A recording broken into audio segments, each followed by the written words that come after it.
Hopefully, you have already signed up for subscribe to my YouTube channel. I am getting ready to go nuts. I'm getting ready to go crazy. I'm getting ready to do this, that, and the other. The thing that I can tell you is um, um, uh, I just I don't know all of them. I'm not going to remember all of them, and that's okay because it is what it is. I just want to let you know that we're getting ready to go to warp speed in a whole new direction and a whole new level. The connections that are coming my way through fortune builders, through networking throughout the country, it's just like nothing I've ever experienced before, and anyone in this family is going to greatly benefit. This is a lender. Hello, this is Tom. Hi, Tom. Chris Martin calling regarding hard money financing. Hey, Chris. How are you? Hey, I'm doing well. So sorry for the slow response. I was on vacation, just returned, and now I'm just plugging away trying to get caught up. So, I'd love to talk to you about whatever kind of financing needs you may have. And if I can't help you, then hopefully I can push you in the right direction. Okay. Well, here's a little bit of background on where we are and what we're doing. Okay. Thank you. One of my partners, has access to bank properties and government seized properties, and we're getting these properties for pennies on the dollar. Excellent. So we're looking to secure funding for 30 to 90 days to flip them. We're going to have an end buyer in place before we do so. We did a little bit differently on the closing that we have tomorrow. We've got that property for, I think, $20,000, and we settle on it tomorrow for $75,000. That's a nice one. Yeah, it is. And Nice. so long story short, we borrowed money to do it, and then we pay the lender back tomorrow, and then we keep the difference. Gotcha. Nice. So, and the way I structured it, Chris, just so you know, is I gave us a little bit on the buy side. So we walked away from the first settlement with some cash, Okay. and then we paid him with interest on the next settlement, and we took out cash again. So instead of just waiting one time, 3 weeks later for the whole spread, right, we went ahead and borrowed a little bit of the spread and made it a win-win. So gotcha. That makes sense. Yeah, sure. He lent us the money for 2.5 weeks, and we paid him $2,000. He lent us $30,000, and we paid him $2,000. Which same day funding is sometimes $500 for transactional. Sometimes transactional funding could be 1.5 to 2 points. And then at the longer the term goes, obviously the points jump up precipitously.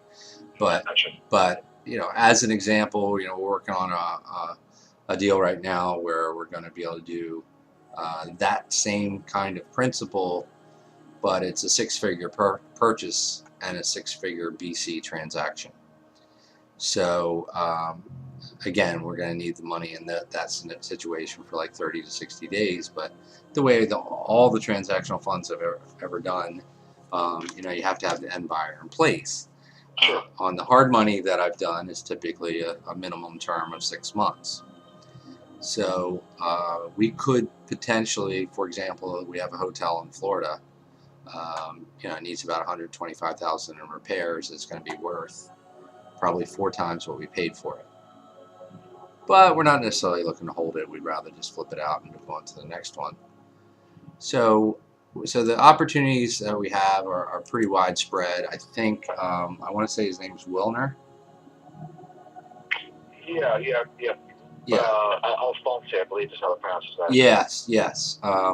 So he said he's been in touch with you, and he's interested in buying a hotel that we have in Florida.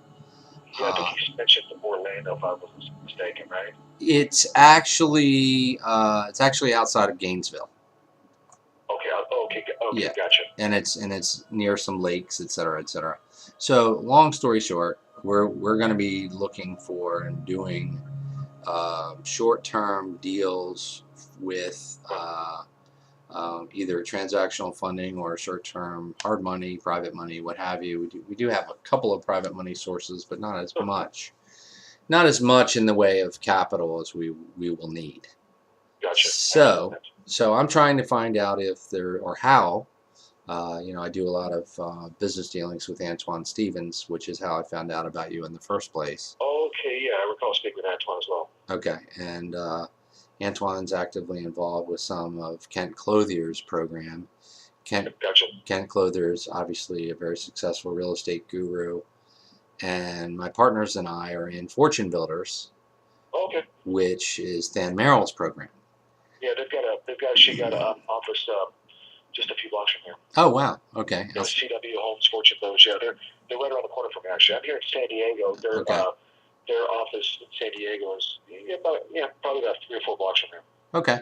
All right. So I'm familiar with the concept of the program, and so okay. Then I see that you're also with KW, so you're yes. got the backing of an actual brokerage. A lot of these people that are contacting you from these get rich quick flipping schemes have absolutely no idea what the heck they're talking about, and right. It's really been I just avoid it. All of my clients are real estate professionals. Majority of them are real estate brokers. I work with some developers as long as they're also general contractors, and I typically only work with people who are licensed because I can speak loan and I don't need to babysit people. And I'm usually looking for bigger loans. Frankly speaking, anything under a couple $100,000, I really don't touch unless I'm not a high volume borrower. I've got one borrower in LA. They're routinely doing a deal. They're doing smaller deals, 100 to 150 grand, but they're doing one a week with me. Okay. So it's they're just not particularly profitable, and there are licensing issues when I step outside of California. Okay. So I just closed 2 deals last week in Florida, a 10 unit and a 14 unit. But as a commercial transaction, I was able to, with an NMLS license, I was able to bill as a consultant. But anything that's less than 5 units, then it's a gray area what people will or will not pay me on. Okay. So it really is case by case.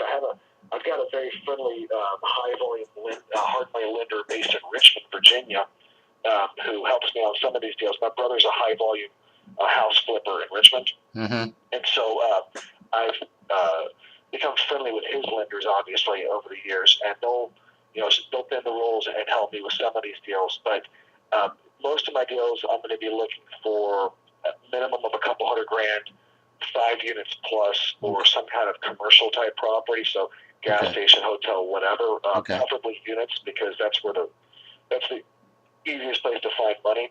The smaller deals, I'm always more glad to get you a handshake introduction to somebody who might be able to help you if I'm not licensed properly. Right. Okay.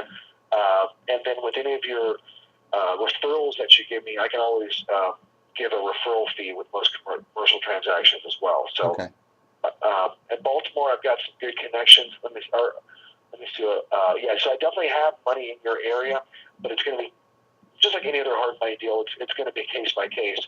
As far as transactional funding goes, I have that as well. Okay. Sometimes it ends up being more expensive than hard money, just because if it drags out longer than you think it will. A lot of times the buyer falls through, and then people end up paying more. So a workaround sometimes is to try to get you into something with no prepayment penalty. Okay. But I guess it just depends on what you're accustomed to and whether I can be competitive or not. A lot of times friends and family and local money is cheaper than when I reach out across the country, as you can imagine. Like I don't lose too many deals to brokers from Maryland who are trying to lend in San Diego, if that makes sense. Oh yeah, it does, Chris. I might be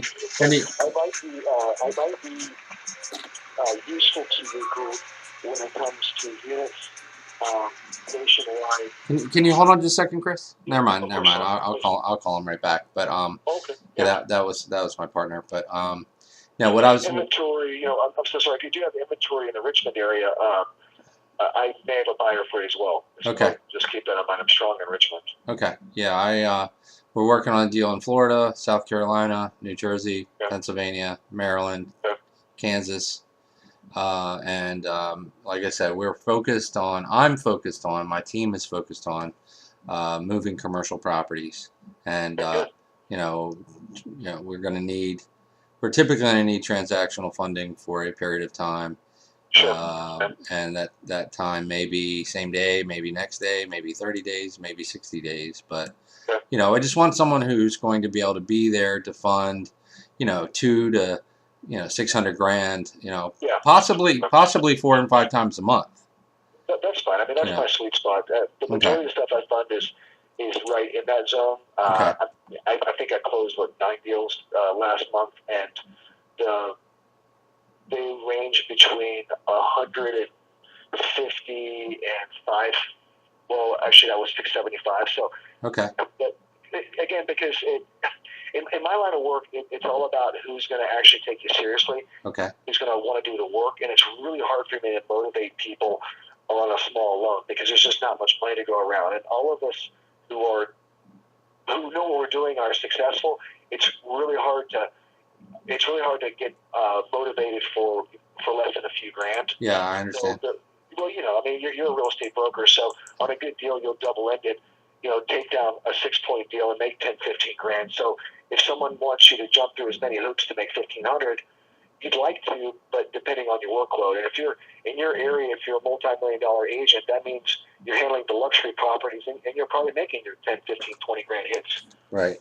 Which make it hard for you to, it's just hard. So what I would suggest is that, the 2 to 600 range, commercial, just about any kind of collateral, I'd definitely be more than willing to take a crack at it. Okay, and that's really what I needed to hear. That was my partner who just called, and he's connected with banks and government agencies in all 50 states. Perfect. So I'll tell you what you probably already know is that whenever I'm trying to advise clients on how to deploy funds, I suggest that we look at where are the banks most willing to lend. Okay. Where are most banks advertising or lending groups or pools or funds or wherever they get money?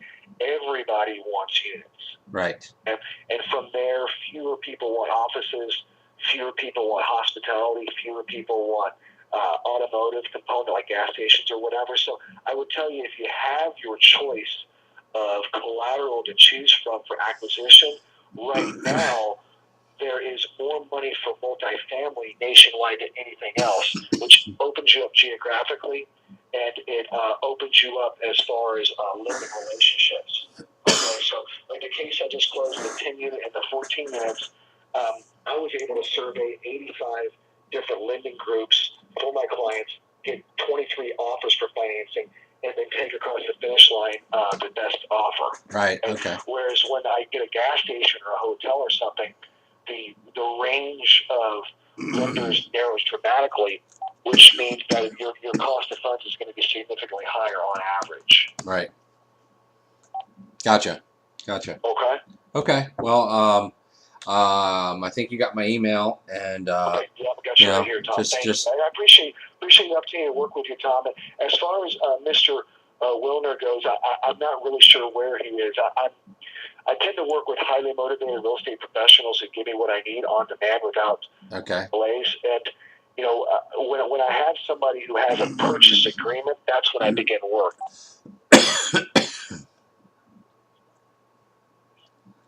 Yeah, I understand. And the thing he's waiting on me. So and when we're dealing with bank foreclosures, the process is going to be how it's going to be. So, so as soon as I mean, I've already told him this a few times. As soon as it cracks, as soon as it pops, he's going to be my first call. So, okay. Yep.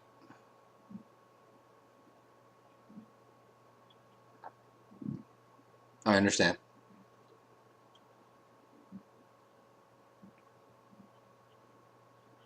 Yes, I understand. Yeah. All right, thank you. Good speaking with you. All right, take care. Bye.